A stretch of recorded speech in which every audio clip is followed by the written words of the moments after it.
Okay, so focus tayo sa usapin about church planting. Okay? Eh, sana yan. So, working naman yung aking audio.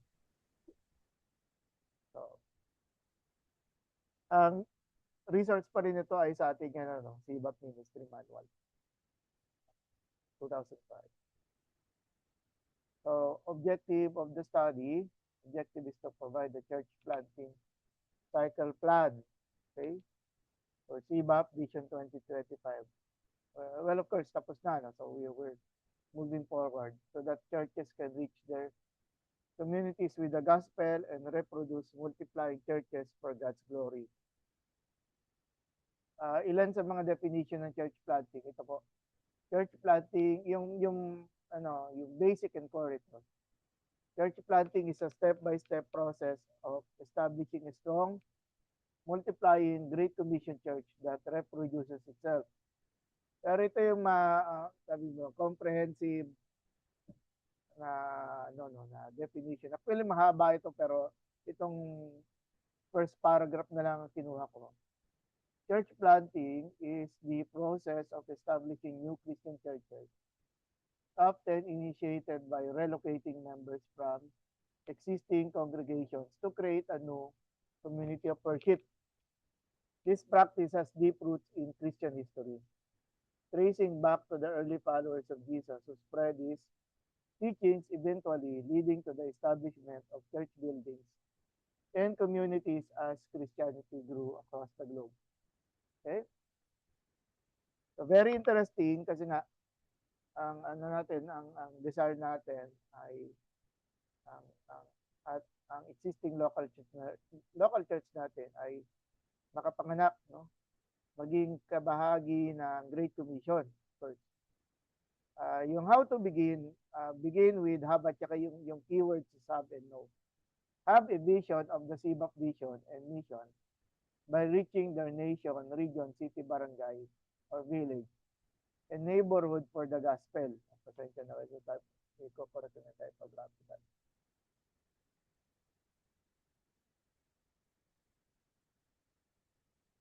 And then, of course, kung meron ng vision, merong nakakakita ng ano yung picture ng isang simbahan, isang community doon. Merong knowing, know that it is God's will that every man, woman, and child hears and understands the gospel and has the opportunity to accept Jesus as Christ as personal Lord and sorry, kulang sa typing. Yeah.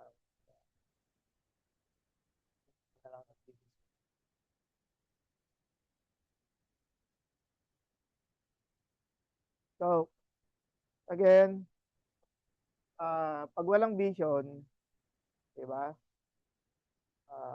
Proverbs 28 yata yun. Without vision, people perish. Kung hindi 20 something smothered. So, start with the vision kasi yung vision ang nag-empower, ang nagbibigay ng kasigla, no? Sigla sa bawat isa, yung pinapakita ng Diyos, ang term nito is pangitain, from the word kita, no? Yun. So, yung no practically has something to do with mission. So, paano natin ma-achieve yung pinapakita ng Diyos, yung picture ng local church na gustong i-establish doon. Of course, hindi mawawala dito yung role ng prayer. Yung is still connected with have at saka know, no? Have at saka know. So, meron kang vision, yun yung pinagpipray ng community. Okay? Pinagpipray. And then yung know is hindi pa pwedeng bahala na ang Lord, no? Kailangan merong maliwanag na action points na susundan ang local church. To be more specific about this, dapat kasi ang role ng local church pastor, no, ay siya yung mobilizer. Mobilizer siya yung campaign chief campaigner, no, ng pagtatayo ng local church sa isang community. Kasi within the local church, and wherein the pastor ay nagmo-mobilize siya, no? Ang isang ginagawa ni pastor is ay hinihingi niya yung volunteer, yung puso ng pagbo-volunteer ng ng mga members ng local church and leaders as well. At kaya yung prayer ang nagiging paraan, nag-unite sa kanila. The local church pastor as the mobilizer, the leaders of the church, and the members. Kasi kailangan ng buong teamwork. At kaya nga merong prayer. So yun. Dapat, let's talk about the importance muna. No? Apostle Paul believed that prayer plays a vital role for evangelism and church planting. He prayed and encouraged the early Christians to pray for the advancement of the gospel. We see examples through the New Testament at ilang mga passages nandiyan sa baba. At before we go forward, naalala ko, nung nasa Antioch, no? Nasa Antioch si Paul at si Barnabas, they were praying, no? Doon sa concept ng prayer, while they were praying, while they were in the activity of prayer, no? Doon nangusap yung Holy Spirit to set apart Paul and Barnabas for the mission, di ba? So makikita natin, magkarugtong talaga ang prayer at saka evangelistic missions. No? Magkarugtong talaga. No? And even yung ilang mga text lang, no, yung sinabi ni Jesus sa Matthew 9, nung nakita na burden si Jesus dun sa kalagayan ng mga tao, ang sinabi niya, hindi naman humayo agad eh. No? Hindi naman sinabing, tara preach na tayo agad. Hindi, sinabi niya, pray. No? Pray for the harvest field. Pray for the Lord to send workers into the harvest field. And then, when we move to chapter 10, no, yung the next chapter, at yung mga pangalans ng mga apostles na yung 12, na sila rin pala yung isisend. No? So, makita natin yung narrative impact, no? Yung mga nananalangin. At doon sa pananalangin, naglalagay ang Diyos sa puso nila ng burden. At in due time, no? Kung paano ang God kumilos, ay sila rin yung ipapadala. Pero balikan natin itong text dito, no? Sabi niya, with this intense desire for the Jews to receive the gospel, Paul wrote, the believers in Rome, brothers, my heart's desire and prayer to God for the Israelites is that they may be saved. At ayan, nandyan yung mga verses na to. At marami naman dito alam natin. Acts 2 is the day of Pentecost. Acts chapter 6. Andun pa rin sa mission, which is parallel doon sa Colossians 4. Yung kahalagahan ng prayer at saka yung pinapanalangin, yung lahat ng aspect ng prayer, pinapanalangin yung mga umahayo, pinapanalangin yung mga resources, pinapanalangin yung mga inaabot, no, na magbukas ang Diyos sa puso ng mga inaabot. No? And then, of course, yung concept ng prayer.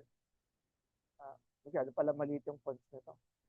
Yung pagkakaroon ng again, ang church planting, lahat ng sides ng church planting ay intentional. No? Sasadyain.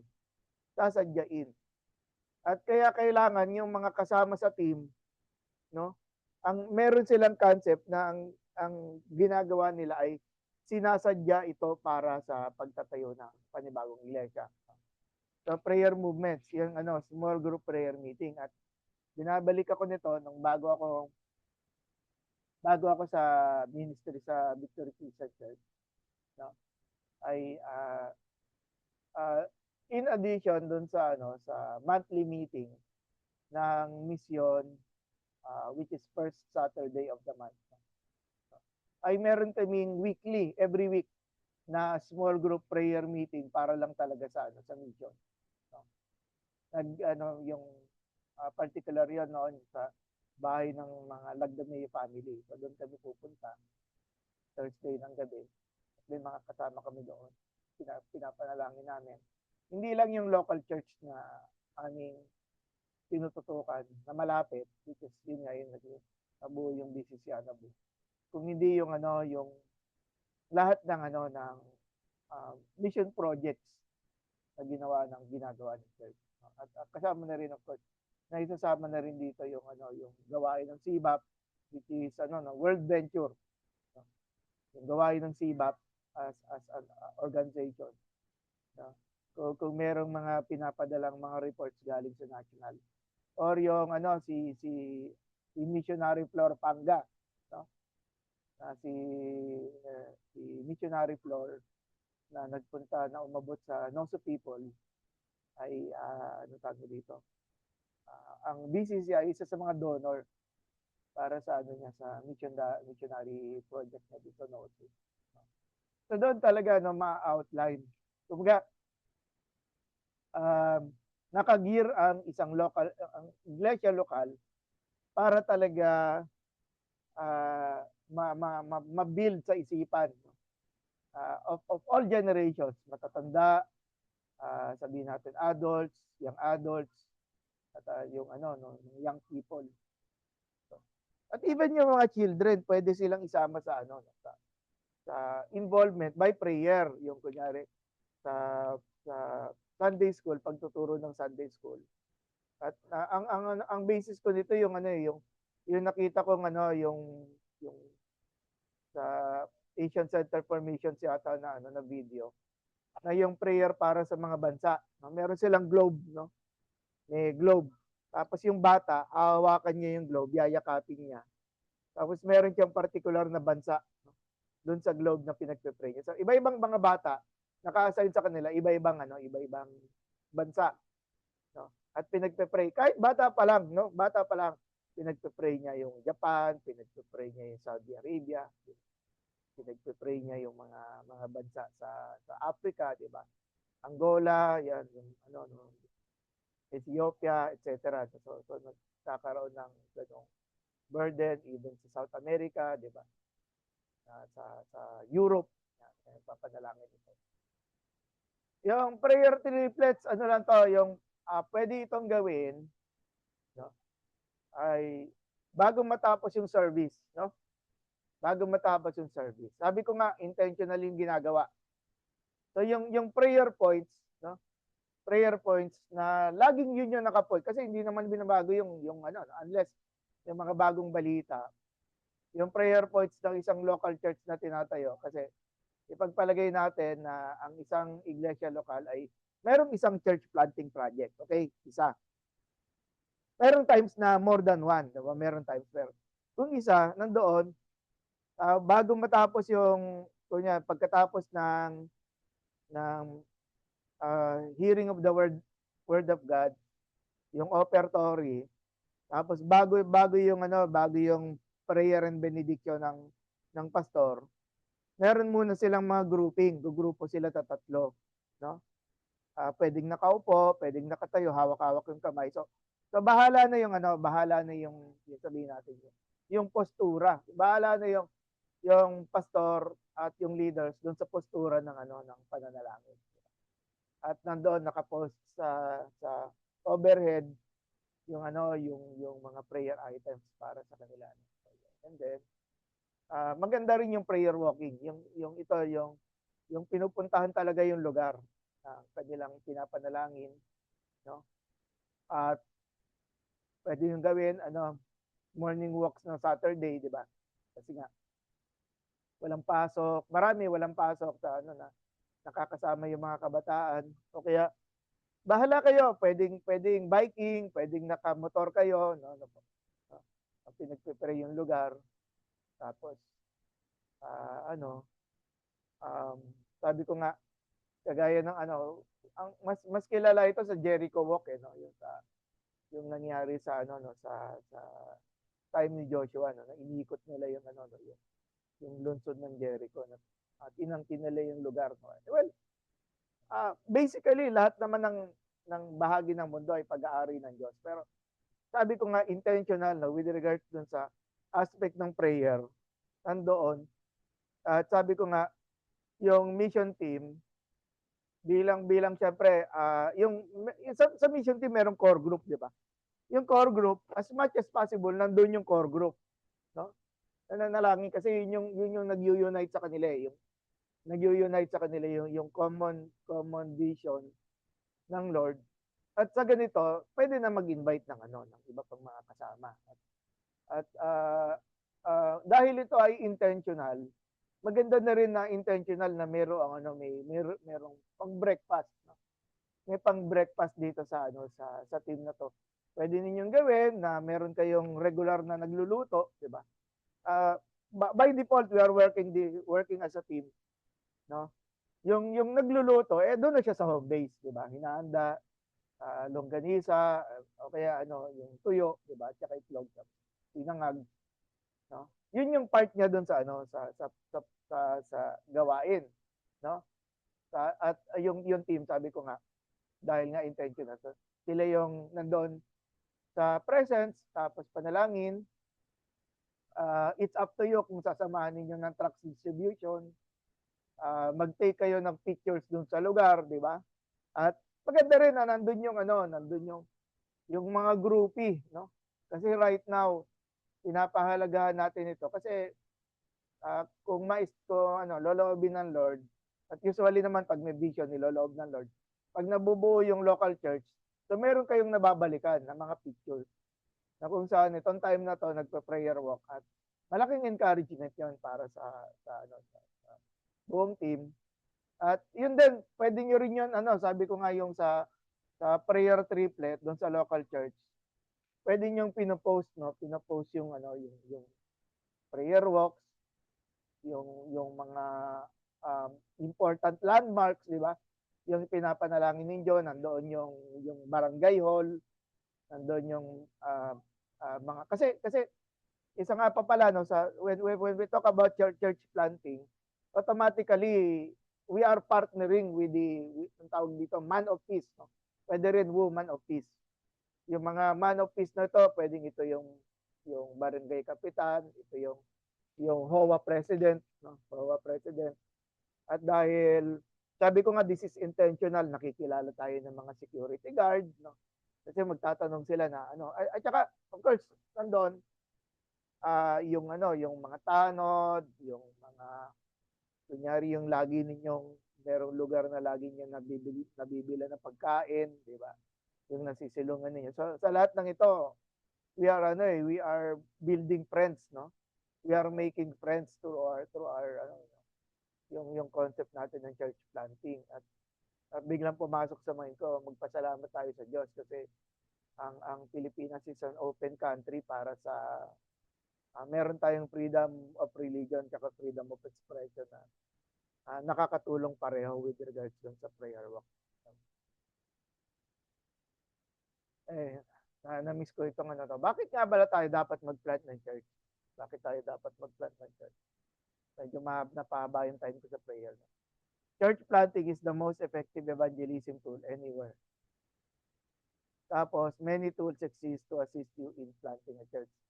So, mapalad tayo dahil ano, no, yung ano, the people naman are created in the image of God. So part ng ating kakayahan is creativity. So creativity. So maraming paraan para matulungan mag-plant ng church. Bigla kong naalala yung isa kong kamanggagawa, ano no, si ano tawag mo dito? Si Pastor Jerry Eusebio. No, kaya nung nasa PMI kami, sorry, bago pa siya pumasok ng PMI, bago pa kami naging magkaklase, marunong na siya maggupit ng buhok. No? Marunong siya maggupit ng buhok. So, nandoon kami, ginugupitan kami ng buhok, babayad kami. Tapos, nung nandun siya, napunta siya sa may Camellia Molino, doon siya nag-establish ng ano, no? Doon siya nag-church plant. Nagpatayo siya doon ng ano, ng barberya, no? Siyempre, yung barberya, pag-iisipin mo, siyempre for personal needs 'yon. Nadadagdagan yung ano, may napapadala galing sa ano, by the way, ano siya, no? Galing sa ibang denomination siya. No? So napapadalan siya ng denomination ng ano, ng support, ng local, yung mother church ng support. Tapos yung barber shop nagagamit niya, nakikilala siya ng tao. Nakikilala siya ng tao. He makes friends. 'Di ba? Kunyari magpapagupit yung bata, yung estudyante kasama yung magulang, nakikilala siya ng magulang, no? At doon maraming paraan eh. Kunyari lalo na we call it captured audience, no? gagamitin ko yung example ng barbershop, nakakapag-play ng Christian music, di ba? Nakakapaglagay ng mga, sabihin natin, mga wall decors na may kinalaman sa mga verses sa Bible, di ba? At syempre, nandoon na rin, inuuli ko dahil intentional ang church planting. No? Kung may pagkakataon si pastor, doon sa, sabi ko nga, yung sa example na ginugupitan niya ng buhok, in addition sa making friends. So, dahil nga intentional, maganda na naipapayag yung mabuting balita doon. Tapos may mga trucks, di ba? May mga trucks doon sa barbershop. Ginagamit ko example. No? Tapos na nabibigyan yung mga pumapasok. Kung yung New Testament na Bible, di ba, mas maganda. Yung kagaya ng binibigay ng Gideons or ng ano ng Bible Society in partnership with yung generics pharmacy. So, ano nang nagbibigay lang ako ng example. Maging creative tayo um, in reaching out. No? Kasi nga, mga kuya, intentional ang church planting ay meron talagang may sinasadya talaga na pag merong yung ginagamit natin lahat ng opportunities to reach out to people. Okay, third, church planting is the Great Commission at its best. Multiplication is the heart of a church planter. Replenishment is part of God's amazing vineyard. At bigla kong naalala rin yung tungkol sa yung autonomy of the local church, di ba? Yung autonomy of the local church. So dahil autonomous ang local church, laging nandun yung question, ano pang susunod na gagawin? No? Pag na-establish ng local church, I mean, yung yung isang yung autonomous church, no? Hindi naman po pwede nandoon na lang tayo para sumamba na lang ng sumamba, no? Hindi masama 'yon.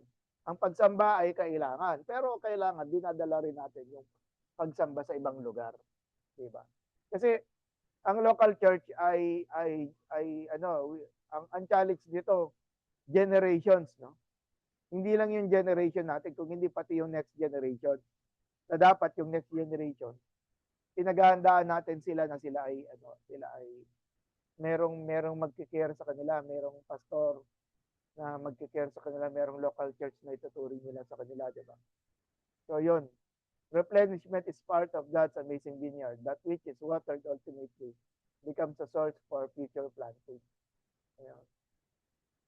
And then new churches tend to grow much faster than, pero ano na lang to, comment na lang ito dun sa sa Sibak Ministry Advocate. It makes sense naman, pero ayoko na mag-dwell, no, kasi ang old church pwede naman i-revitalize ng Panginoon para magtayo pag muli, no. It is a holy privilege to exercise your gifts under God in providing a growing new church fashion in the New Testament. Naalala ko dyan yung fivefold ministry sa Ephesians 4. Bagamat sa atin sa SIBAP, ang ini-emphasize natin dito yung pastor, evangelist at saka yung teacher. So dito very important yung teamwork, no, ng mga manggagawa para dito at magamit ang, sabi ko nga, yung kaloob 1 Corinthians 11, no, na binigyan tayo ng Diyos ng kahit isang kaloob at ang purpose ng kaloob na to ay para ang iba ay makakilala sa Panginoon, diba? And then point 6, more churches produce more ministry leaders. So well, hindi naman kailangan masyadong explain yan. Pero dapat dito yung pinag-aralan natin last time, yung intentional na elder program, di ba? Intentional elder program, meron kayong regular na pagtuturo ng how to do evangelism, di ba? How to do evangelism. Tapos, by the way, when you say how to do evangelism, nasanay ako sa sa for spiritual law. For spiritual law.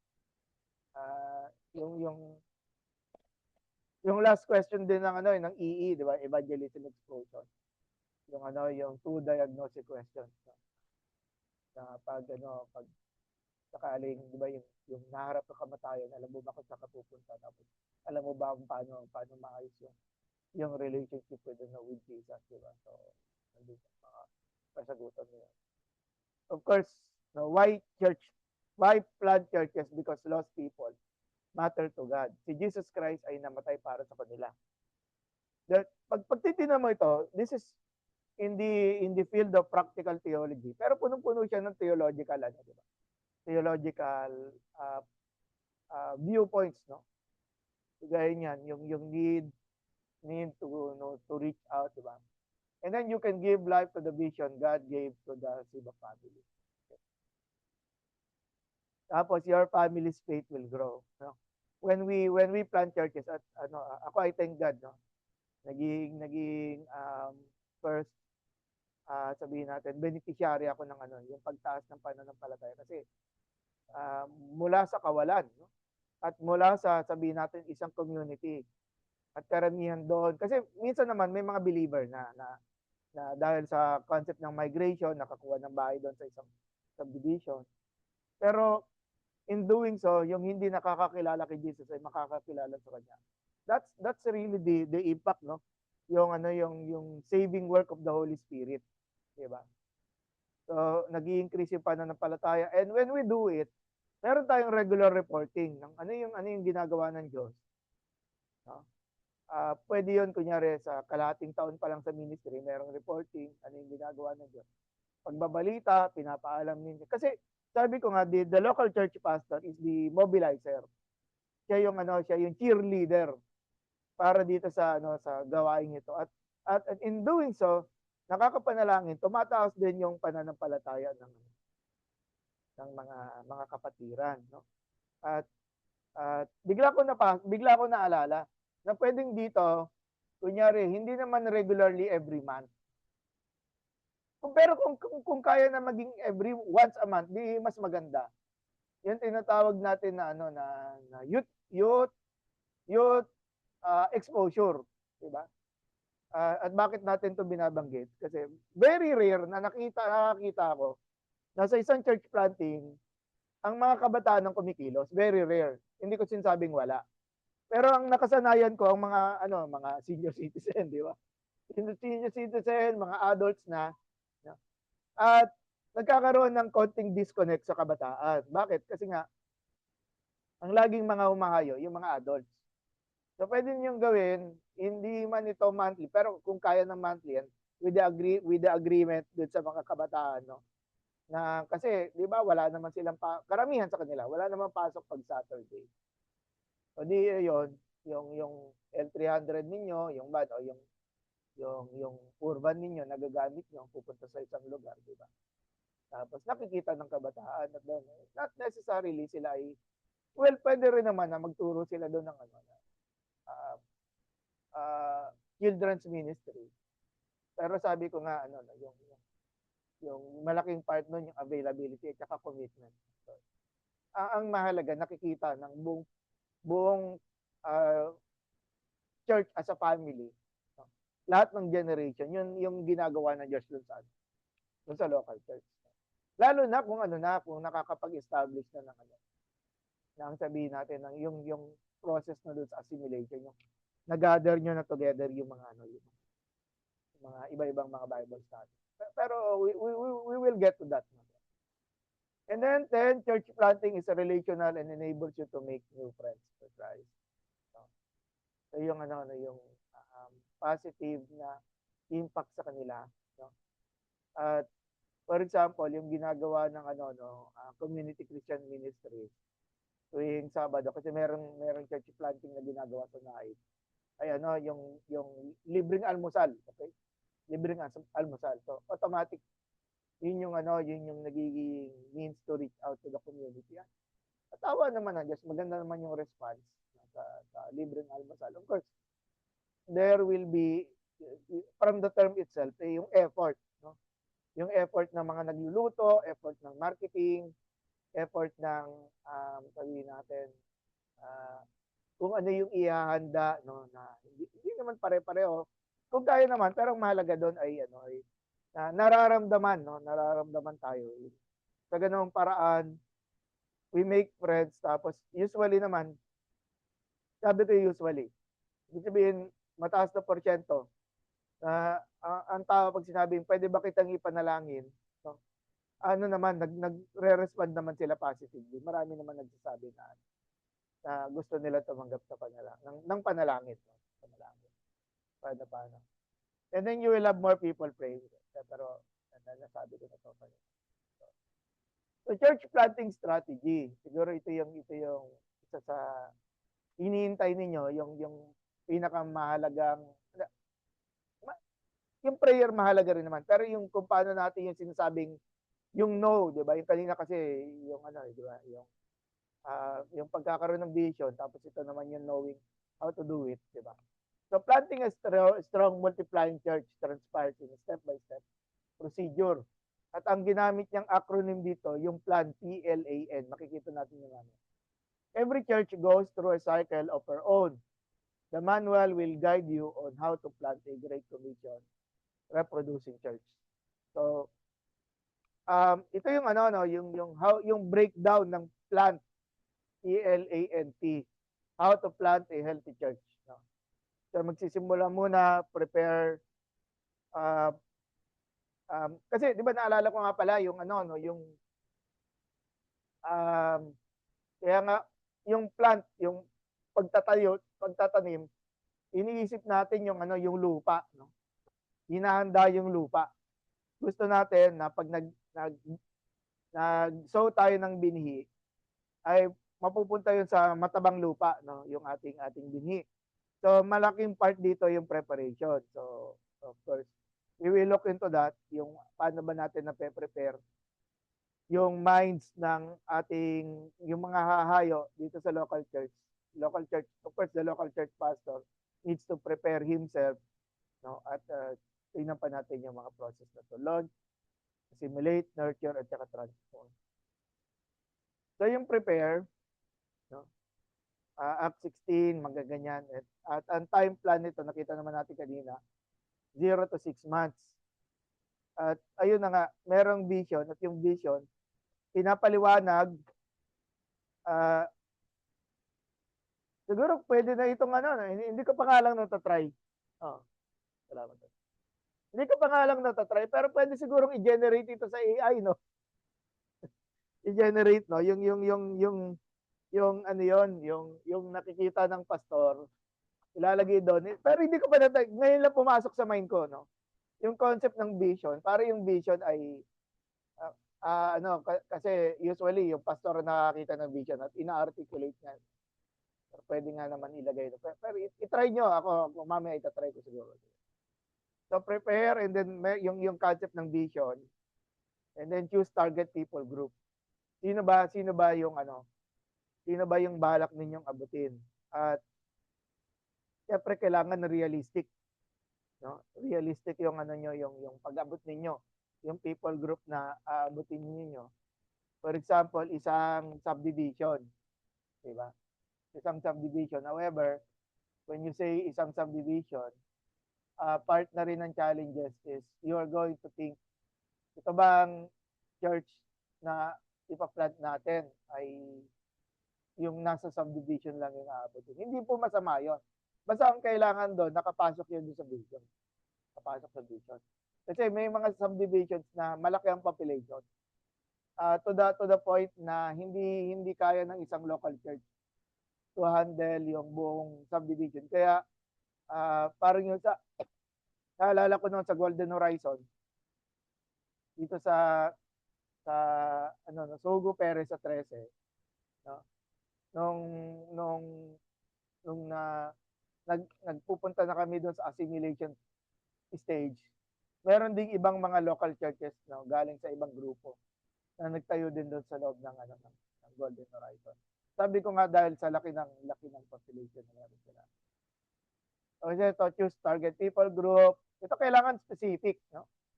Specific yung demographics. Landmarks, no, malalagay. Kung meron kayong mapa, ma-draw nyo yung mapa. Again, kung subdivision ang target ninyo, kung kayo ay merong yung subdivision plan na mahihingi nyo sa doon sa sa developer o kaya sa HOA, No? Maganda yun kasi naipagpe-pray ninyo o kaya na-chart ninyo kung saan merong existing Bible studies, saan merong ano. So, sabi ko nga, everything there should be intentional. Recruit team members. Ako amazed ako lagi sa Panginoon. Nung minsan binanggit ko sa isang local church, mabait ang Diyos. Lagi siyang nagbibigay ng ano ng worship team. Okay. Ano no, sa biyaya ng Diyos, merong isang mahusay umawit, merong isang marunong gumamit yung mga basic nito, keyboard o kaya gitara, di ba? Habang lumalago yung worship team, merong nadadagada ng bass guitar o kaya ng ano ng drums. Pero no? Pero ang Diyos nagbibigay din ng team members, no? Sa isang local church. At ang kagandahan nito, itong mga team members na to, hindi mo sila kailangan pilitin, no? Meron silang ganung kakaibang excitement na binigay ang Diyos. Of course, there needs to be, kaya nga, go and make disciples of all nations. The need to disciple yung team. No, kailangan mag-disciple ng team, merong silang planning, merong training. At alam nila kung anong gagawin nila. Tinuturuan sila paano i-handle yung rejection, paano i-handle yung mga difficult people, no? Yung mga naroon makikipagdebate pa, di ba? So paano na part yun ng training eh. Tinuturuan natin paano nila i-handle with respect, with ano nandun pa rin yung desire to make friends, di ba? So recruit team members. Tapos sabi ko nga kanina yung prayer team, no, as much as possible ay lagi silang present para sa pananalangin, di ba? And then you need a strategic team leader and members. So of course, hindi naman yun automatic connected na yun sa recruit team members, di ba? Yung yung vision caster, yung nagpapahayag ng vision, meron team leader kasi not necessary. Minsan magkaiba yung vision caster doon sa team leader. No? At yung for example, yung gawain sa Kapul sa Samar, no? Si Reverend Dante Andarino ang vision caster, no? Siya yung nakakatch ng vision. Pero ang team leader namin ay si Kuya Rolly, no? Rolando Castleton. At talaga nakakatuwa kasi si Kuya Rolly simula pa lang siya po ay very active na sa men's ministry. Tapos siya yung naging president ng men's ministry. Na later on siya yung naging deacon in charge ng mission. So nakakatuwa yung mga ganitong mga sabihin natin mga kaloob ng mga binibigay ng Diyos na meron talagang passion for it. Teka lang, masyado ako nag-spend ng time sa prepare, no? And then launch. At ang time period nito 6 to 12 months, no? Yung pagkatapos naka-prepare at alam na ng na-establish na yung ng local church para sa patungo dun sa next stage ng gospel, sowing every day. Ito yung yung meron na kayong mga house-to-house evangelism, tract distribution, invitation para mag-build kayo ng contact, invitation kayo na tawag mo dito,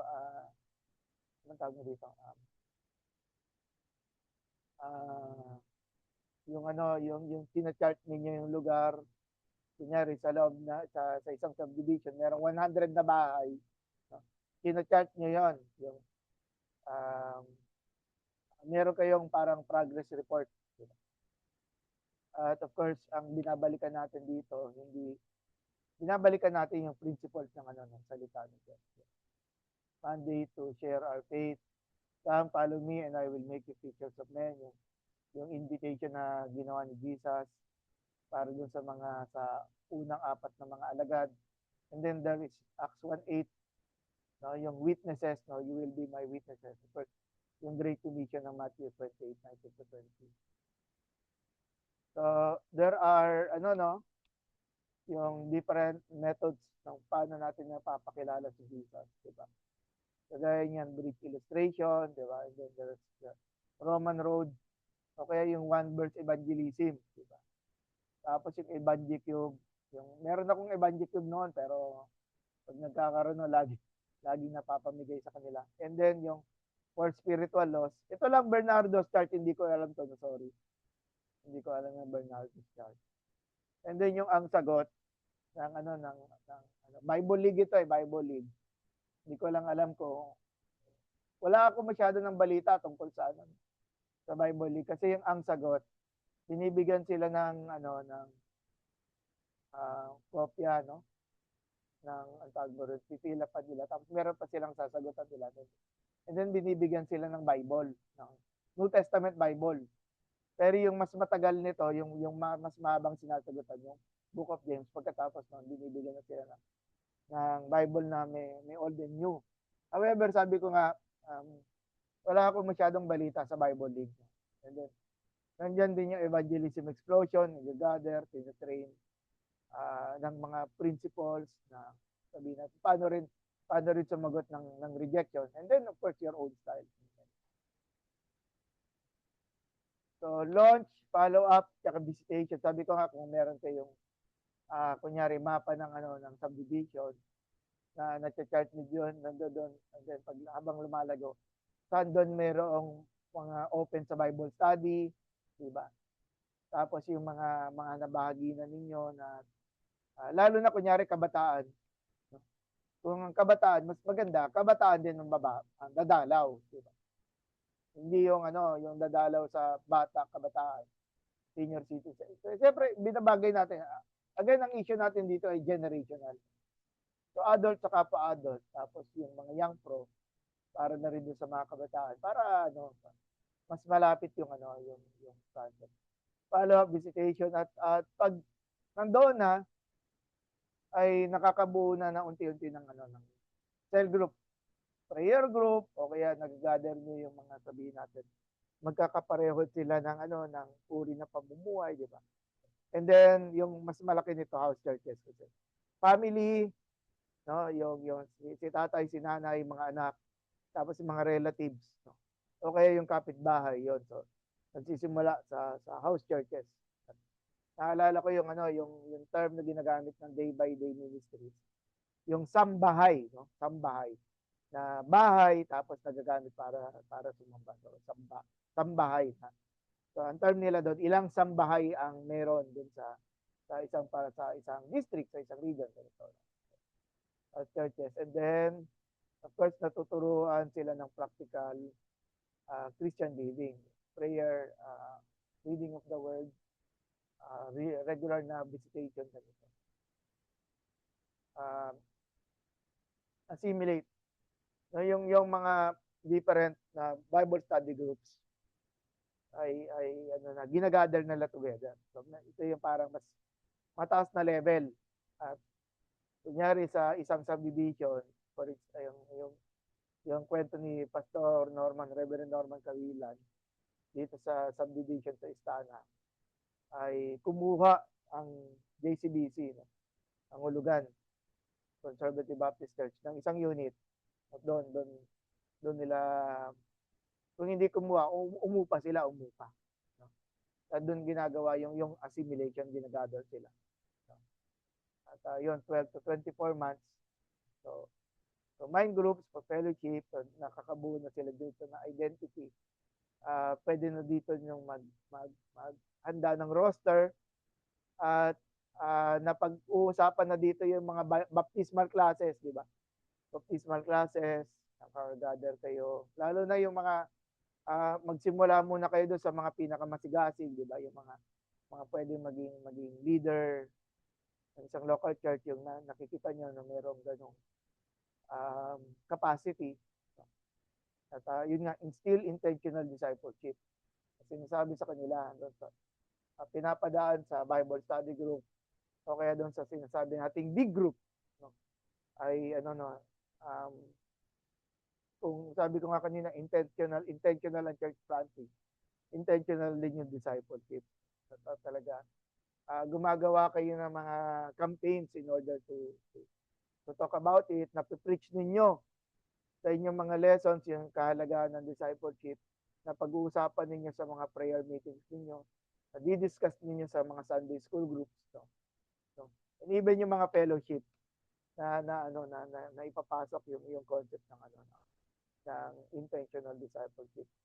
At dito dahil nga nakagather nag-assimilate na, 'di ba? Pwede nang from them, no? Pwede nang bumuo ng advisory team in partnership with the church planting team. Tandaan niyo, no? Yung church planting team ay partner nila, pero yung role ng church planting team para gabayan yung mga magiging future leaders nitong local church na tinatayo, di ba? So appoint an advisory team and establish system, secure meeting place, so promote and advertise. So kaya of course, malaking part dito yung pananalapi, no? ng ng iglesia lokal kung paano mabibigyan ng pondo.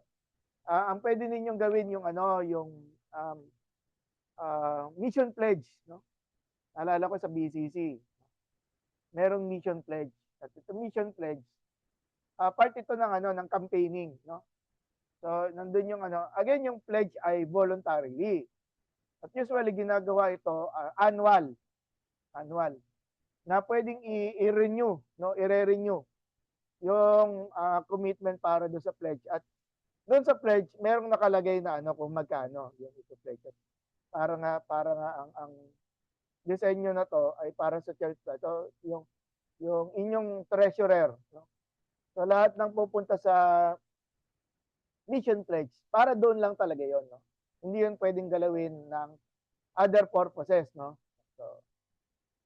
So yun, nakikita ninyo secure meeting place, tapos prepare for CBAP membership. So nakikita na unti-unti, nadadagdagan yung mga nagpapabaptize, diba? Na-establish, nakikita in the future kung sino yung pwede maging elders at saka deacons ng isang pinapatay yung iglesia. Konti na lang po. And then nurture, okay? So preach and teach God's word, pero medyo repetitive ito, pero ang goal natin dito yung tumataas na level ng not necessarily, again, ang tinitingnan dito, part ng vision is ma-recognize yung local church. Okay? Ma-recognize yung local church. Pero ayaw natin ng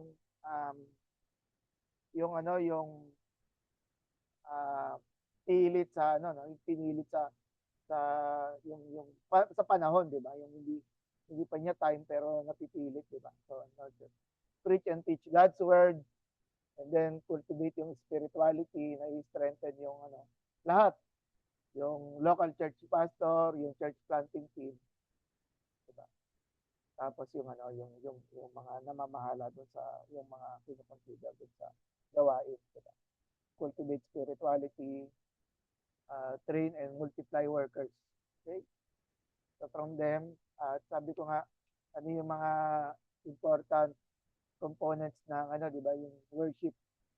Merong may nade-develop na worship team. Usually kasama muna diyan yung church planter. Habang lumalago, nabibigyan ng konting freedom, no? Nabibigyan ng freedom yung worship team doon sa sabihin natin sa iglesia lokal na natatayo. Tapos yung nagiging role ng pastor ng local ng church planter ay spiritual advisor. Lalong higit kung meron ng mas mapalad kung na hindi laging nangyayari. Mas mapalad kung meron ng ilalagay na pastor doon sa doon sa kanilang community. Nandoon na nabibigay unti-unti yung leadership na ibibigay na doon sa yung pastor na mamamahala doon sa local church pag naitayo na, di ba? Train and multiply workers and then facilitate meaningful worship.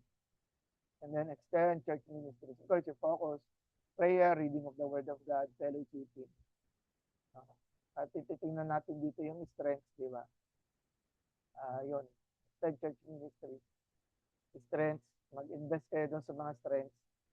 Yung mga weaknesses, pag-isipan ninyo paano laging mai-improve. Magagawa ng paraan. Diba? And then, yung T, transform. Ito yung above 3 years. So, yung local church, yung pastor na local church, yung na church plant, at kasama yung mga deacons at yung mga elders na nakikita na sila yung prospect na sila yung magke-create ng vision. Okay? Magke-create sila ng vision para sa kanilang local church. Importante yun kasi nga paghahanda yun para sa recognition. So, instill a vision for global and local missions. Importante ito kasi right from the start, kailangan maisip ng ng local church, no? Na nandoon sila na in the future mga anak din sila ng iglesia. Habang maaga naroroon na yung yung DNA na may kinalaman sa church planting. And then spur community transformation. Ito medyo hindi ito madali kasi kasama dito may budget talaga na involved dito kung paano niyo na ma-manage yung yung church finances, di ba?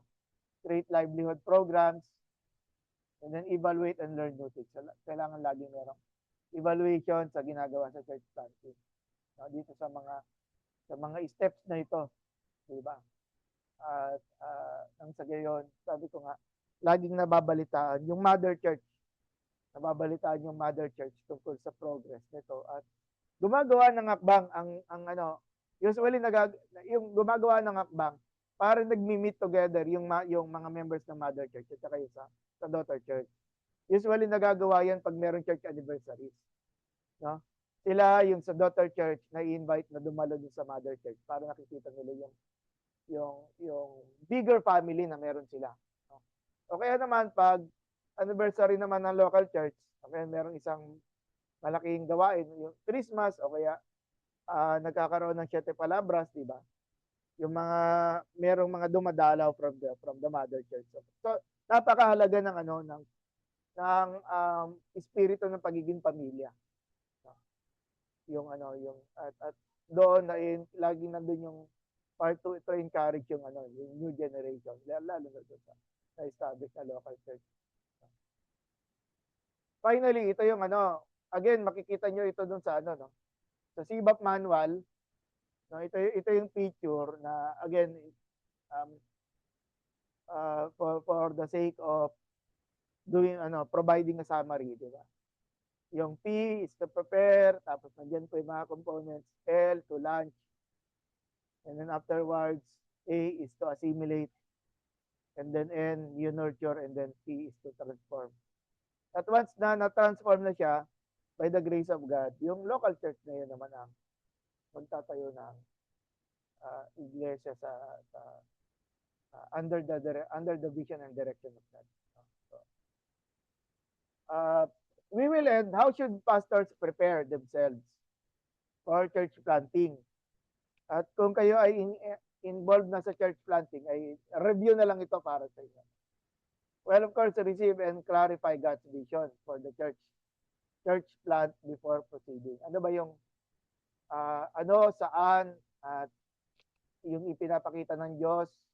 At kailangan paghandaan ninyo kasi yung economic conditions damay dito, no?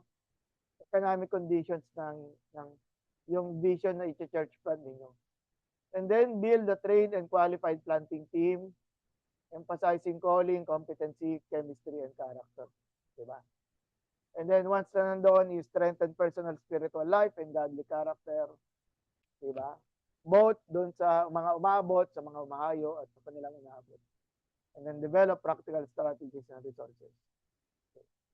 Through demographic research, evangelistic planning, securing the necessary people at finances. So, ganun. At kagaya rin ng again, tapos na yung Vision 2025, pero magandang reminder ito na pag nakatapos na tayo ng yung mother church na makapag church planting, pray tayo ng panibago.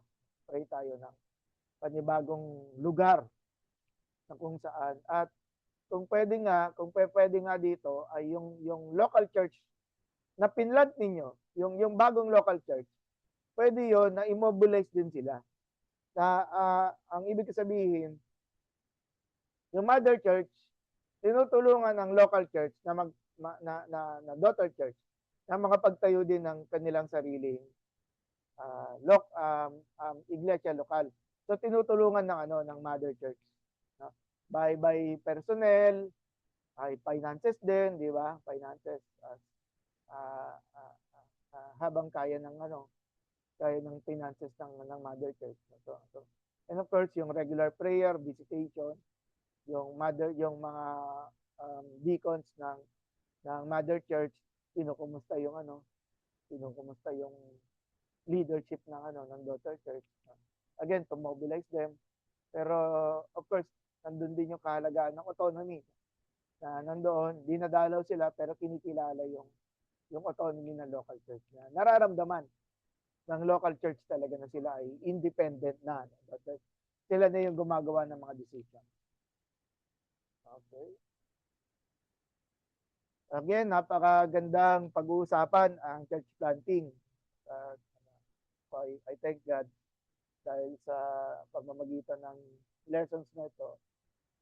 In particular, itong lesson na ito ngayon ay share ko yung aking testimony ng mga ginawa ng Diyos sa journey na to. So, I would suggest rather than giving questions, pero pwede naman hindi naman natin pinagbabawalan yung pagre-raise ng question. Pero kung meron kayong gustong i-share tungkol sa inyong mga istorya, tungkol sa church planting, maganda po na mapag-usapan natin dito. Or for example, kayo yung produkto ng church planting. Pwede rin ganoon.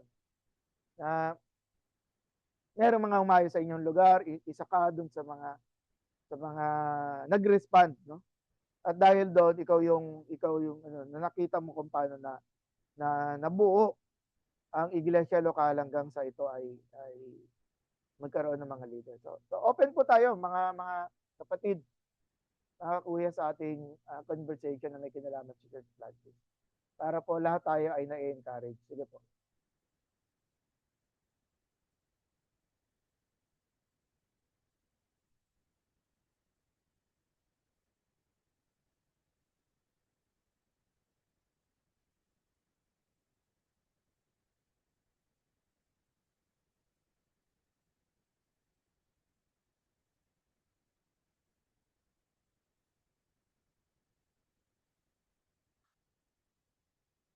Hello po.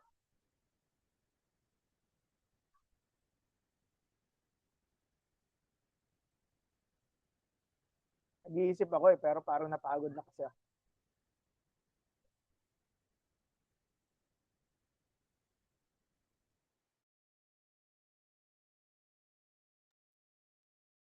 Hello po.